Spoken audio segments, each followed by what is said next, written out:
그리고 미래의 전망에 대해서 한번 짚어보고자 하고요. 그리고 이를 극복하기 위한 혁신, 혁신을 제대로 이루기 위한 관리 방안, 그게 세 가지를 말씀드리고자 합니다. 먼저 제 소개 잠깐 드리겠습니다. 저는 해군 장교로 복무를 했습니다. 의무 복무 때문에 약 10년 정도 복무를 했었고요. 컨설팅은 지금 현재 21년 차입니다. 맥킨지 출신들이 만들었던 회사에서 13년 정도 제가 근무를 했었고, 다시 창업을 해서 현재는 QPS라는 회사의 리더를 맡고 있습니다. 장교 생활을 하면서 리더십을 경험을 했고요. 컨설팅을 하면서 기업 곳곳을 다니면서 어떤 문제점이 있는지 이런 부분들을 알게 되었고, 그를 바탕으로 제가 사업을 일으켜서 현재 4개 법인을 운영하고 있습니다. 물론 지금은 작은 기업입니다. 하지만 계속해서 큰 기업으로 키워나가고자 기업가 정신을 가지고 운영을 하고 있습니다. 네, 먼저 작금의 현 상황 및 미래를 짚어보도록 하겠습니다. 네, 현재 세계 5대 경제 이슈라고 하면은 먼저 미국 보호무역이죠. 관세 전쟁이 시작되었습니다. 물론 이전부터 미중의 패권 싸움이죠. 네, 그게 시작된 것 같습니다. 그리고 우크라이나 러시아 전쟁, 지정학적 긴장, 그리고 글로벌 스태그플레이션, 그리고 AI의 출현, 우리가 관가하지 않아야 될 부분이 바로 중국 경제 둔화입니다. 이 중국 경제의 둔화가 우리에게 어떤 영향을 미칠지 생각을 해봐야겠습니다. 네, 여러분들 관세 전쟁 보고 계시죠? 네, 미국이 10% 관세를 내리겠다 하면 또 중국은 따라서 계속해서 확대를 해나가고 있습니다. 네, 최근에는 중국도 우리도 125%의 관세를 매겠다. 네, 그랬더니 그러고 나서 또 히토류 수출까지 우리는 중단을 시키겠다라고 얘기를 합니다. 미국은 또 이 맞서서 반도체 칩 그러면 수출도 우리는 제한하겠다라고 맞서고 있죠. 네, 이 전쟁이 어떻게 될지 귀추가 주목이 됩니다. 네, 미국과 중국 싸우면 여러분들 누가 이기겠습니까? 네, 둘 다 질 겁니다. 하지만 제가 볼 때 어느 쪽이 유리한가를 생각해 볼 필요가 있는데, 네, 먼저 중국을 한번 보겠습니다. 중국 같은 경우에는 사실 굉장히 넉넉한 비축 자산을 가지고 있습니다. 보시는 것처럼 달러, 국채, 황금 이런 큰 자산들을 보유하고 있고요. 이미 대미 무역 비중을 줄여나가고 있습니다. 네, 13.7%에서 11.2%, 대미 수출 비중도 줄이고 베트남, 러시아, 말레이시아로 교역을 다양화하고 있죠. 이미 준비를 하고 있었죠. 최근에 경기가 나빠졌지만 대규모 경기 부양책을 발표하면서 14억 인구의 시장입니다. 네, 잠재력이 큰 나라이죠. 사실 제가 봤을 때는 미국과 중국의 싸움은 막상막하입니다. 네. 물론 이 싸움이 사실 궁극적으로는 이 동아시아 중심으로 블록 경제가 재편될 가능성이 높다고 봅니다. 중국이 가만히 있겠습니까? 이제 서로 자기 편을 만들기 시작하는 거죠. 미국이 오히려 배제될 수도 있다라는 거죠. 이 때문에 글로벌 공급망 시장은 교란될 수밖에 없는 상황입니다. 제가 약 10년 전부터 30여 개 도시를 중국을 탐방을 해봤습니다. 10년간의 제가 변화를 계속해서 지금 보고 있는데요. 여러분들 잘 아시겠지만 중국은 핀테크 강국입니다. 지금 보시는 게 거린이죠. 거린이 QR코드로 국어를 하고 있습니다. 돈을 받지 않습니다. 네, 노점상에 가면은 알리페이로 이렇게 결제를 합니다. 제가 작년 말에는 쿤밍을 다녀왔는데요. 쿤밍의 노점상들이 현금을 받지 않아요. 오히려 알리페이를 결제를 해달라고 하는 거죠. 현금을 잔돈을 돌려줄 게 없기 때문에 이제 그렇다고 합니다. 이미 우리보다 훨씬 앞서 나가 있습니다. 중국 호텔에 가면은 삼성급 호텔만 가도 이런 로봇이 있습니다. 여러분들 보셨는지 모르겠지만 이 로봇은 룸서비스하는 로봇입니다. 그래서 실제 배달을 시키면 그 배달된 것을 저기다가 배달부가 담아주면 자기가 엘리베이터를 열고 자기가 가서 문을 호출을 하고 사람을 불러서 물건을 줍니다. 대화도 하고요. 이미 코로나 시절에 중국은 이렇게 앞서 나가고 있습니다. 화웨이,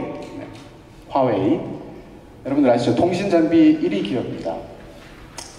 이주영 회장이 이미 한국과 삼성을 너무 잘 알고 있더라, 중국이. 이런 얘기를 했는데, 화웨이는 직원 평균 나이가 31세, 그리고 전체 직원 17만 명 가운데 7만 6천 명이 연구개발 인력입니다.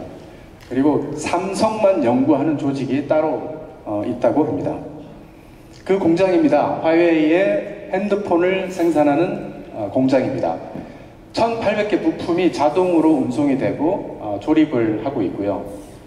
10년 전에는 라인당 86명이 있었는데 현재는 16.5명으로 줄어들었습니다. 계속해서 자기들은 장비를 개발하고 무인화를 시도를 하고 있습니다. 제가 락앤락 프로젝트를 하면서 중국을 다녀왔는데요. 융캉 지역이랑 몇 곳을 다녀왔는데 프라이팬 만드는 그 제조 공장을 제가 한 5군데를 가봤어요. 깜짝 놀랐습니다.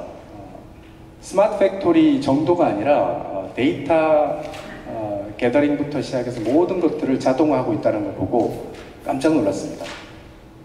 그냥 그 주방용품 제조하는 곳이에요. 우리나라 주방용품 제조하는 기업이 어떻게 됐습니까? 거의 다 문을 닫았죠. 남아있는 게 몇 개 되지 않습니다. 여러분들 중국 자동차 브랜드가 몇 개나 있을 것 같습니까? 우리나라의 브랜드는 해봐야 3, 4개가 되는데 중국 자동차 브랜드는 150개가 있습니다. 무려. 토종 브랜드가 97개, 합작 브랜드가 53개입니다. 자동차 쪽에서 우리가 게임이 되겠습니까? 네. 자동차 브랜드 중에 이 대표적인 그룹이 12개 그룹입니다. 지금 보시는 이 12개 그룹이 운영하는 브랜드만 60여 개입니다. 전기차 메이커는 몇 개나 될까요? 네, 우리나라 전기차 몇 개 됩니까? 몇 개 안 되죠. 네, 5개도 안 될 겁니다. 중국의 전기차 메이커는 100여 개 이상입니다. 난립할 때는 500개까지 갔다고 합니다. 근데 국가적인 차원에서 정리를 했고 현재는 100여 개 이상 된다고 합니다. 실제로 중국에 가보면 지금 이 녹색 간판이 전기차입니다. 네. 얼마나 전기차가 다닐까요? 제가 최근에도 다녀왔지만 아주 지방에 가도 이 전기차가 50%를 정도 다닙니다. 녹색 간판을 단 전기차가 그렇게 많이 다닙니다. 브랜드는 수십 가지입니다. 테슬라는 보이지도 않습니다. 깜짝 놀랐습니다. 실제로 발표된 통계를 보니까 전기차 시장 점유율이 49.7%가 됐다고 하더군요. 제가 본 것과 실제로 통계치가 일치한다는 것을 알 수 있었습니다. 네, 전기차 판매 비중을 볼까요? 네, 2015년도에 전 세계 전기차 판매 비중이 15%였지만 현재 중국은 59%입니다. 전기차 시장을 거의 석권했다고 할 수 있습니다. 이건 어디에서 나타나냐면 서울의 버스를 보면 알 수 있습니다. 네, 인천, 서울, 경기권에 2023년도 기준으로 광역 전기버스가 도입된 현황입니다. 그러면 광역 전기버스만 들어왔느냐? 18인승, 15인승 스타렉스 같은 그런 봉고 같은 차들도 무지하게 들어오고 있습니다. 최근에 이제 샤오미도 들어오고 BYD도 들어오기 시작하죠. 한번 들어오기 시작하면 급격하게 시장을 잠식할 가능성이 큽니다. 네. 전 세계 자동차 수출 추이를 볼까요? 네. 중국이 2016년도에는 가장 하위였지만 현재는 어떻습니까? 현재는 중국이 자동차 수출 1위를 점하고 있습니다. 자동차 메이커가 100여 개 이상이고 브랜드만 150개가 되는 중국이 이렇게 급부상하고 있다는 것을 우리는 직감해야 합니다. 철강은 어떨까요? 철강. 지금 철강 생산이 전 세계 1위가 중국입니다. 지금 화면에 보이시죠? 그리고 세계 10대 철강 기업의 6개 기업이 중국입니다. 우리나라에는 고로가 3개 정도밖에 안 되는데 중국에는 고로만 해도 수십 개가 있습니다. 그러니 철강 가격이 어떻겠습니까? 자, 중국의 철강 수출 추이를 봐도 주춤했다가 계속해서 증가 추세를 보이고 있습니다. 자, 이런 현상들은 왜 그러냐? 제가 중국 가서 느꼈던 게 바로 이건데, 중국 프라이팬을 만드는 공장의 가동률이 여러분들 몇 퍼센트 될 것 같으십니까? 가동률이 50%가 안 됩니다. 45%. 그럼 남는 가동률은 뭘 해야 됩니까? 저가 공세가 시작되는 겁니다. 무려 프라이팬 같은 경우에는 40%가 쌉니다. 품질 아주 좋습니다. 현재 23년 기준으로 이 중국 제조업의 여유 캐파가 31.5%입니다. 자, 이건 결국 전 세계 가격 경쟁을 심화시키겠죠? 공급망은 당연히 교란이 될 거고 전 세계적인 보호무역이 더 강화될 수밖에 없는 구조를 만들 것입니다. 왜냐하면 중국이라는 시장 자체가 워낙에 크기 때문에 그럴 수밖에 없습니다. 자, 여러분들 이커머스 많이 사용하십니까? 여러분들 많이 사용하실 텐데요. 알리익스프레스, 테무, 쉬인 이 세 가지가 무료 배송, 무료 반품. 불편한 거는 한 10일 정도 걸린다는 거 외에는 불편한 게 없어요. 제가 몸무게를 다는 저울을 얼마 전에 샀습니다. 그리고 주방용 저울을 샀어요. 얼마에 샀겠습니까? 우리나라 가격을 보니까 앱으로 연동되는 거 말고 그냥 일반적인 저울을 보니까 대략 10,000원 정도 하거든요. 12,000원, 10,000원. 여기서 얼마 주고 샀겠습니까? USB로 충전돼서 배터리 넣을 필요도 없는 거를 4,000원에 주고 샀습니다. 그리고 주방용 거울은 3,000원, 저울은 3,000원. 도합 7,000원을 주고 제가 구매를 했는데 성능이 아주 빵빵합니다. 배터리도 전혀 딸지 않습니다. USB 한번 충전하면 끝이에요. 제가 요즘 사용하는 것은 쿠팡과 이 세 가지, 알리익스프레스, 테무, 쉬인밖에 없습니다. 젊은 사람들은 더 할 겁니다. 여러분들 여기 계신 우리 경영자 오신 분들은 사용하고 계신지 모르겠지만 뭐 품질이 나쁘다, 문제가 있다 이러지만 사실 그렇지 않습니다. 쿠팡도 사실 국내 기업이 아니죠. 미국 기업입니다. 그러니 쇼핑몰이 되겠습니까? 쇼핑몰이 될 수가 없습니다. 제가 예전에는 네이버에 다 비교를 했거든요. 네이버에서 GS 홈쇼핑이 싼가, 11번가가 싼가. 요즘은 안 합니다. 쿠팡에 주문하고 맙니다. 공산품은 그냥 알리익스프레스, 테무, 쉬인에 주문을 하면 날아옵니다. 이렇게 세상이 바뀌고 있습니다. 네, 더 문제는 이겁니다. 중국의 그 식품, 중국의 식품은 우리는 위생 문제가 있고 더럽다고 생각했죠? 탕후루가 들어오기 시작하더니 하이디라오라는 허거 마라탕 전문점입니다. 이게 코엑스에 생겼죠. 네, 이게 문제는 아닙니다. 사실 더 문제는 컵라면이 생겼다는 겁니다. 컵라면이 편의점에 진출을 했어요. 중국 허거 마라탕 컵라면. 이제 식품마저도 중국이 우리 한국 쪽으로 진출을 하고 있다는 것을 우리는 위기감을 느껴야 되는 상황이 되었습니다. 골드만삭스가 예견을 했습니다. 현재 2022년 기준으로는 중국이 세계 제2의 경제대국이었죠. 한국은 12위 정도 됩니다. 그러나 2050년도에는 패권을 중국이 가져갈 것이다. 네, 중국이 경제 패권을 결국에는 가져간다. 두 번째는 인도, 그리고 인도네시아가 이제 급부상할 것이다. 한국 경제는 이 15위 명단에서 사라진다라는 것을 예견하고 있습니다. 네, 중국을 지금 살펴보고 있습니다. 네, 우리가 현재 위기를 이기려면 주변국을 알아야 되기 때문에 그렇습니다. 중국이 경제 둔화가 최근에 일어난 거 여러분들 다 아시죠? 네, 이 중국 경제 둔화를 무시하면 안 됩니다. 많은 전자제품들이 중국에서 생산되고 있는데 내수가 축소되면서 생산량이 줄어들고 결국 글로벌 공급에 차질이 생길 겁니다. 그리고 세계 최대 제조 국가였는데 그만큼 많은 공급망들이 엮여 있었죠. 네, 그 부분에 문제가 생길 것이고 중국 소비가 감소하니까 수출을 해야 되는 우리나라 같은 국가가 문제가 생길 여지가 큽니다. 당연히 중국의 수요가 감소했으니까 이 원자재의 가격이 변동성이 심해질 겁니다. 네. 중국을 우리는 이제 제대로 알아야 되겠습니다. 다시 미국으로 돌아가 보겠습니다. 여러분들 1930년도에 대공황이 일어난 건 여러분 잘 아실 겁니다.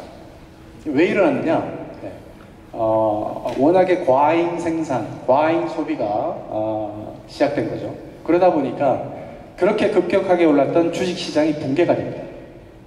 그에 따라서 은행도 파산이 되죠. 국제 경제에 불안정이 옵니다.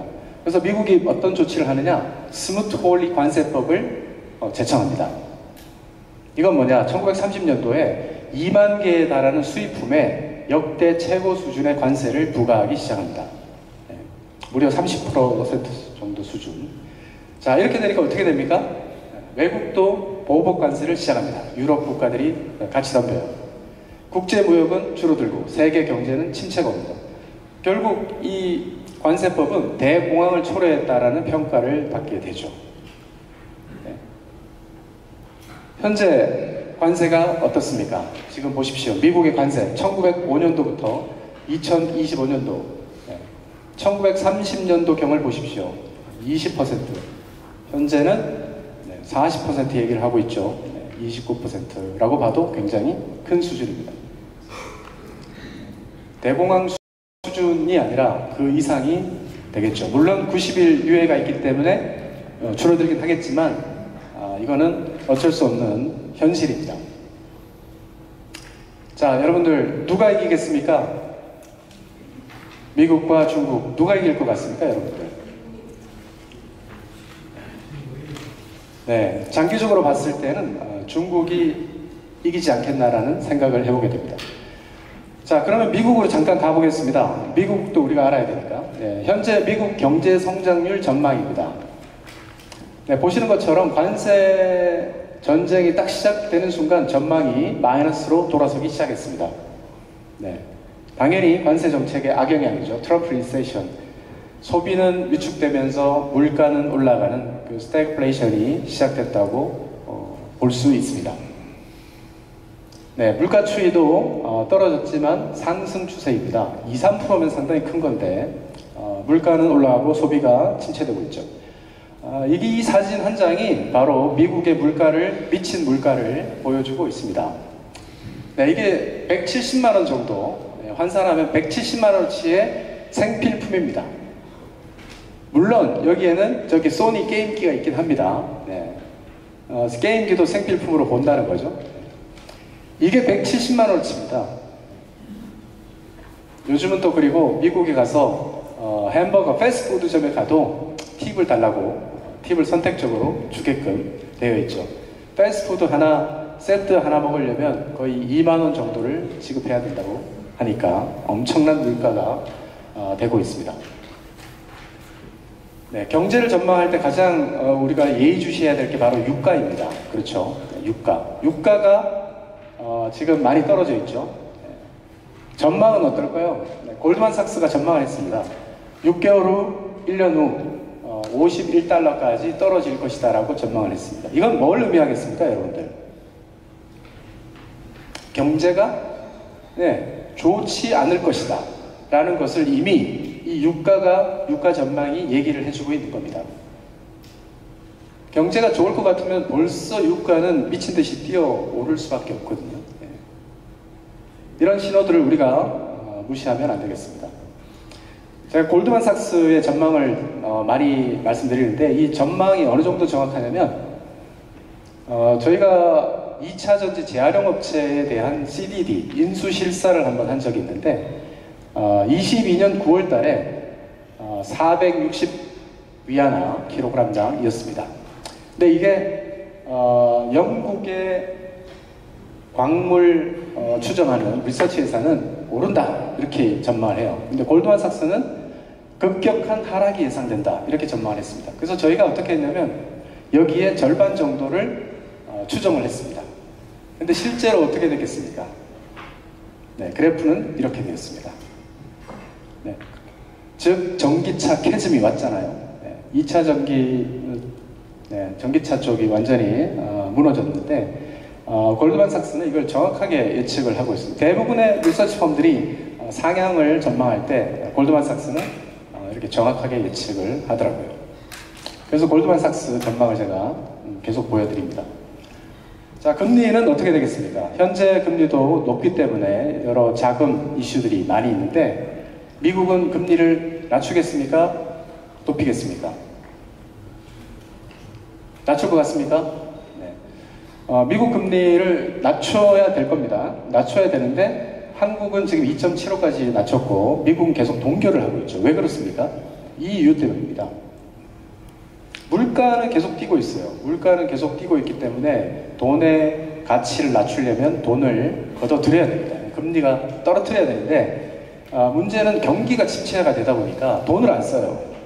진퇴양난입니다. 제가 볼 때는 쉽게 못 낮출 것 같습니다. 금리. 미국이 못 낮추면 저희도 환율이나 여러 가지 방어 때문에 못 낮춰요. 그런 점을 저희는 주의 깊게 봐야 됩니다. 자, 유럽은 어떨까요? 얼마 전에 신문에 났더군요. 프랑스 물로만 머리 감는다. 세제 없이 세탁한다. 네, 49%는 한 달 생활비가 부족할까봐 걱정한다. 유럽 물가도 미쳤습니다. 독일은 어떻습니까? 독일, 중국 전기차 영향으로 10개 공장 중에 3개, 폭스바겐, 중국 경제의 견인이죠. 자동차 기업입니다. 폭스바겐이 3개가 문 닫았어요.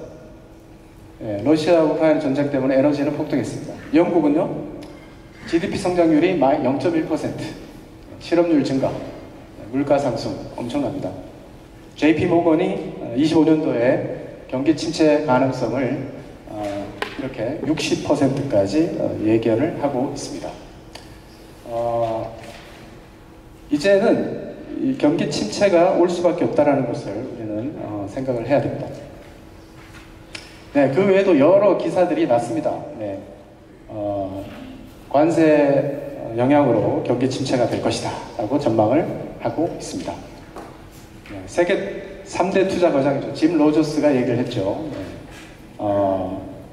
과도한 빚, 미국과 중국의 무역전쟁, 1930년대에 버금가는 불황이 닥칠 것이다. 대략 위기는 10에서 15년 정도에 찾아온다. 이런 얘기를 합니다. 실제로 주가를 한번 볼까요? 미국의 S&P 500 주가입니다. 네, 1930년도 대공황이 와서 폭락을 했고 20년도에 장기 불황이 있었고 석유 파동, 블랙 먼데이, 닷컴 붕괴, 서브 프라임 금융위기가 있었죠. 현재는 아직 주가는 떨어지지 않고 피크를 쳤다가 살짝 내려앉았습니다. 15년이 지났죠. 네. 자, 한국의 수준은, 자, 현재 여기 나와 있는 빅데이터, 드론, 자율로봇, 사물인터넷, 청정에너지, 여기에서 한국이 설 자리는 어디에 있습니까? 드론 전 세계 1위가 어디입니까? 중국이죠. DJI, 중국입니다. 사실 여기 나와 있는 12가지 신기술, 미래산업이라고 하는데 여기 신기술 중에 우리가 탑을 차지하고 있는 분야는 없습니다. 아쉽게도. 대한민국은 어떤 상황입니까? 네, 미국은 신사업으로 경쟁력 그리고 관세로 압박을 하고 있죠. 독일과 일본은 어떻습니까? 기술과 품질 경쟁력으로 우리를 부품과 장비 측면에서 우리가 게임이 안 되죠. 네, 중국과 인도는 가격 경쟁력으로 우리를 치고 있습니다. 우리 내수는 진짜 많이 다운돼 있죠. 자, 대외 상황을 요약하면은 요동치는 세계 경제 초불확실성이 찾아왔다고 보시면 되겠습니다. 네, 세계적인 보호무역주의로 글로벌 경기 침체가 올 거고, 중국이 세계 패권을 장악하는 계기를 만들어 줄 것이다. 저는 그렇게 보고 있습니다. 그리고 고금리 기조는 당분간 유지될 수밖에 없다. 국내 상황은 어떻습니까? 네, 희망퇴직, 비상경영, 가동중지, 중국 공세 심화, 불황의 늪, 외식업 폐업 증가.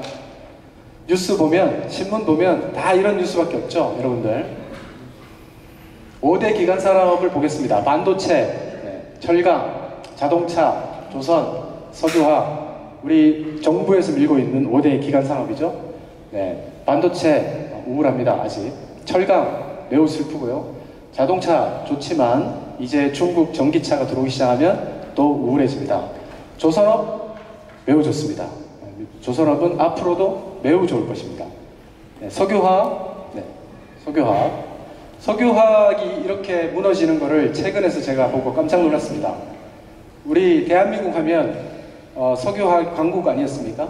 네, 지금 어떻습니까? 하나토탈, 롯데케미칼 다 적자로 전환되고 지금 심각한 경영 위기 상황입니다. 왜 그렇습니까? 중국의 영향이죠. 그리고 중동의 정제 산업이 시작됐습니다. 우리나라가 기술 이전을 해서 거기서 이제 이미 또 많은 석유화학 제품들이 나오고 있습니다. 자, 그러면 위기를 느끼고 있느냐? 72.3%, 미국 구미상공회에서에서 설문조사를 하니까 72.3%가 위기를 느끼고 있다고 합니다. 매출 감소, 수익성 악화, 계약 조건 악화. 그래서 자체 대응책을 운영하고 있는 것도 있고 현지 생산에 대한 대응을 하기도 한다고 합니다. 영상을 보겠습니다. 값싼 중국산 제품들의 공세에 안 그래도 문 닫는 곳이 속출하고 있었는데 수출길을 막는 관세 폭탄까지 겹쳤습니다. 전다빈 기자가 현장 취재했습니다. 경기 시흥해안 기계유통단지입니다. 기계 공구를 운반해야 할 지게차 모습은 사라졌고 사실상 문을 닫은 가게도 곳곳에 눈에 띕니다. 팔리지 않는 중고 기계들만 늘면서 가게 밖에도 물량이 쌓이고 있습니다. 전화 자체도 없고 거의 없다고 봅니다. 금양 몰두집이 거의 쓰러졌다고 봅니다. 인근에 있는 시화공업단지입니다. 이렇게 곳곳에선 공장을 팔거나 임대하겠다는 표식을 볼 수 있습니다.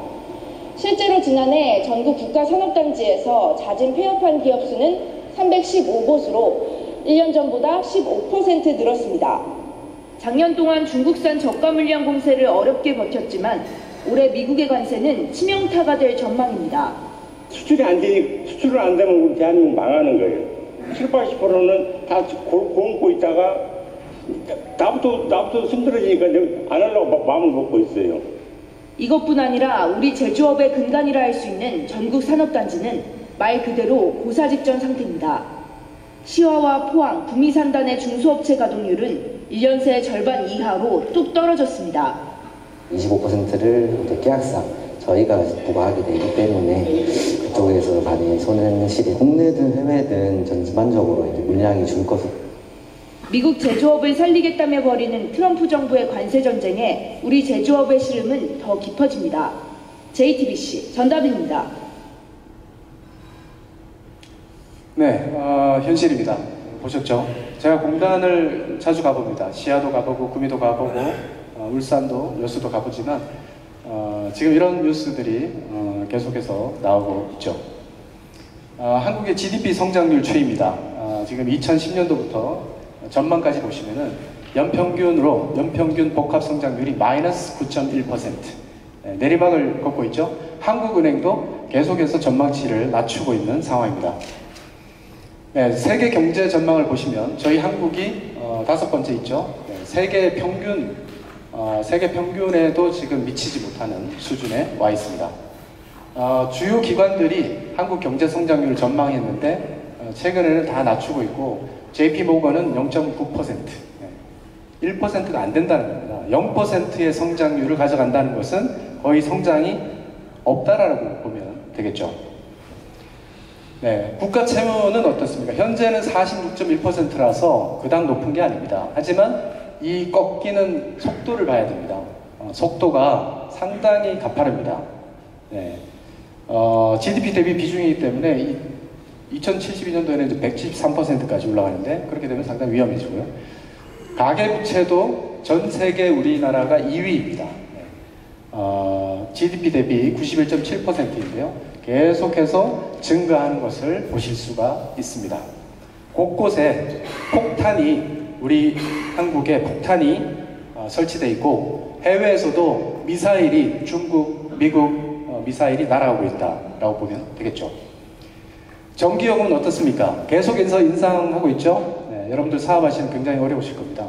네, 왜 그러냐? 한전 부채를 보면 압니다.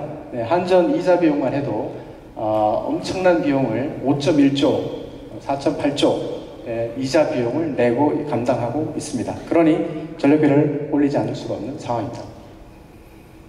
자, 외시급은 어떻습니까? 폐업수를 보실까요? 네, 90년대부터 이제 24년도 그만큼 많이 생겼다고 볼 수도 있지만 엄청나게 폐업을 하고 있는 실정입니다. 연령별 인구는 어떻습니까? 파란 색깔이 65세 이상 인구인데 점점 인구가 늘어가고 있습니다. 이게 이제 인구 파도죠. 2060년도에는 저 검은색 선이 저렇게 줄어드는 거 보이시죠? 네. 점점 줄어듭니다. 네. 그리고 지방이 지금 사라지고 있다는 것도 여러분들 다 아실 겁니다. 경북, 의성, 전남군, 군위군. 실제로 영상을 보니까 거의 이제 노인분들만 남아있는 양상을 제가 봤습니다. 자, 기업은 어떻습니까? 붉은 선이 중견, 중소기업, 300인 미만 사업장의 50세 이상 비율입니다. 점점 늘어나고 있죠. 파란색이 대기업, 300인 이상 사업장의 50세 이상 취업자 수입니다. 제가 15년 전에는 20년 전에는 피라미드 구조였어요. 그러다가 10년 전에는 항아리 구조, 중간 계층이 많더라고요. 네. 차장, 과장 많았죠. 근데 지금 어떻습니까? 역피라미드 구조가 됐습니다. 회사에 가보면 다 부장이에요. 부장이 대리 역할을 하고 있더라고요. 그리고 현장에 계신 노동자분들도 다 50세가 넘어갑니다. 그렇게 되고 있죠. 이 그래프를 보시면 한국 생산 가능 인구 16세부터 65세까지 인구가 생산 가능 인구가 줄어들고 있습니다. 언제를 기점으로? 2022년을 기점으로. 이 생산 가능 인구가 줄어든다는 것은 굉장히 큰 메시지가 있는데요. 2072년도에는 고령 인구가 생산 연령 인구를 뒤집어요. 그럼 세금은 누가 내겠습니까? 세금 낼 사람이 점점 줄어든다. 이렇게 보시면 됩니다. 자, 일본은 어떻습니까? 1990년도에 버블이 와서 무너지기 시작해서 이렇게 잃어버린 30년을 지금 일본이 겪고 있죠. 자, 그 중요한 부분이 뭐냐면 바로 생산 가능 인구의 감소입니다. 1990년도에 보십시오. 저 생산 가능 인구가 90년대부터 줄어들기 시작한 겁니다. 현재까지 줄어들고 있습니다. 자, 그럼 속도가 어떠냐? 저 검정색이 일본입니다. 일본이 루즈하게 이렇게 줄어들잖아요. 한국은 파란색입니다. 어떻습니까? 가파르죠? 속도의 문제입니다. 지금은 우리가 일본보다 조금 위지만 이제 조만간 우리는 생산 가능 인구도 줄어들게 될 것입니다. 네, 이 1990년도에 주식시장이 붕괴가 됐고요. 파란색이 부동산 시장도 이제 붕괴가 됐었죠. 물론 한국에는 이러한 일이 일어나지 않아야 될 것이고 않겠지만 불확실성 때문에 어떻게 될지는 모르겠습니다. 경제성장률 추이를 보면 일본하고 우리가 비슷하게 가고 있죠. 유사하지만 뒤집어졌습니다. 23년도부터 경제성장률마저 역전이 되고 있는 그런 상황입니다. 네, 5대 악재. 네. 아까 해외상 보셨죠? 대외상. 대내상은 어떻습니까? 노동인구 감소, 자본 축적 저하, 교육 접근 악화, 내수 침체, 신성장 산업 부재. 한마디로 얘기하면 한국 잠재 성장률이 급속도로 떨어지고 있는 상황이다. 이제는 우리가 미래를 대비해야 되는 상황입니다. 어쩌면 40년 장기 불황이 올 수도 있다라는 것을 저같이 현장을 다니는 사람은 체감을 하게 됩니다.